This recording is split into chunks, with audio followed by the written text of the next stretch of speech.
اللہ تعالیٰ نے اپنی لاریب کتاب میں فرمایا وَمَا خَلَقْتُ الْجِنَّ وَالْإِنسَ إِلَّا لِيَعْبُدُونَ، انسانوں کو جنوں کو پیدا کرنے کا مقصد اللہ نے اپنی عبادت رکھا۔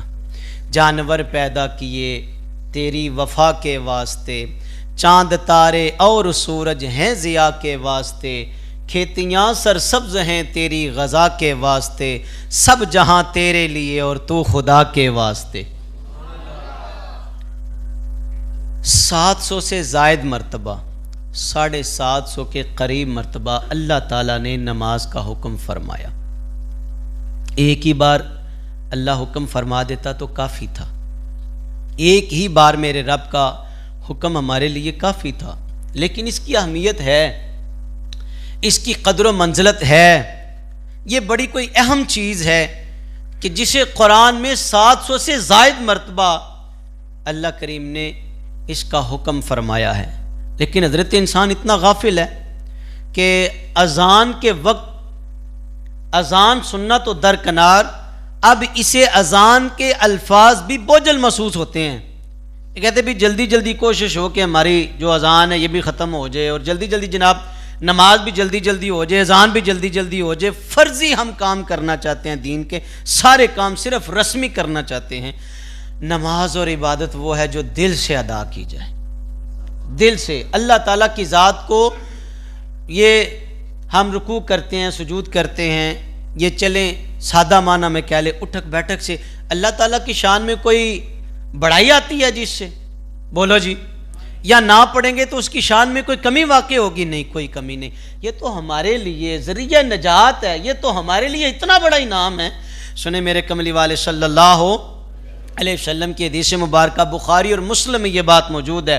حضرت انس بن مالک رضی اللہ تعالی عنہ بیان کرتے ہیں، میں حضور کے پاس ہی بیٹھا تھا، حضور کے قریب بیٹھا تھا، ایک بندہ آیا اور اس نے آ کے عرض کی سونیا مجھ پہ حد جاری کرے، میں نے کوئی ایسا گناہ کیا ہے کہ اس گناہ کے کرنے پہ شریعت نے حد لاگو کی ہے، تو حضور حد جاری کر دیں۔ سرکار نے فرمایا بیٹھ جاؤ۔ وہ بیٹھ گیا، مؤذن نے اذان کہی، نماز کا وقت ہو گیا، مؤذن نے اذان کہی، نبی پاک علیہ الصلوۃ والسلام نے نماز ادا فرمائی۔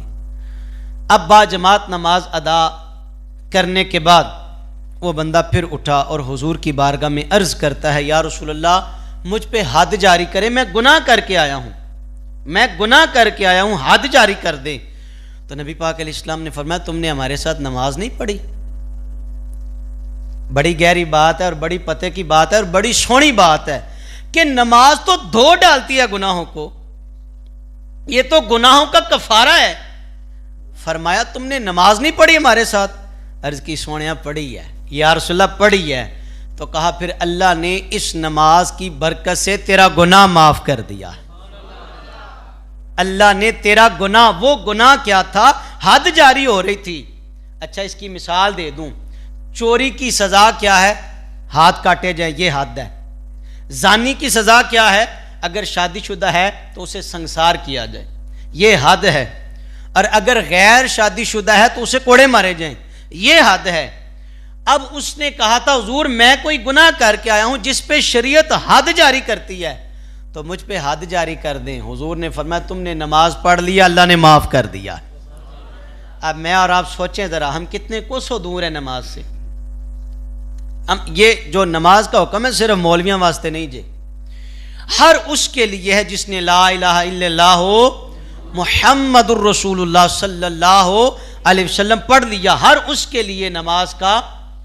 اچھا ایک اور بخاری اور مسلم سے حضرت ابو ہریرہ رضی اللہ تعالی عنہ بیان کرتے ہیں، کملی والے اسلام نے فرمایا ذرا سوچو نا، جس کے گھر کے سامنے سے دریا بہتا ہو، جس کے گھر کے سامنے سے دریا بہ رہا ہو اور وہ اس میں سے روزانہ 5 بار نہائے، کتنی بار؟ 5 مرتبہ نہائے۔ صحابہ بتاؤ اس کے بدن پہ کوئی میل کچیل باقی رہتی ہے؟ جو 5 بار نہائے، بھائی 5 بار جو دن میں نہائے، گھر سے نکلا سامنے دریا بہ رہا تھا، اس نے ڈبکی لگائی اور اسی عمل کو دن میں 5 بار کیا، تو صحابہ نے عرض کی یا رسول اللہ نہیں، اس کے بدن پہ پھر میل کیسے رہے گی جو دن میں 5 بار نہاتا ہے؟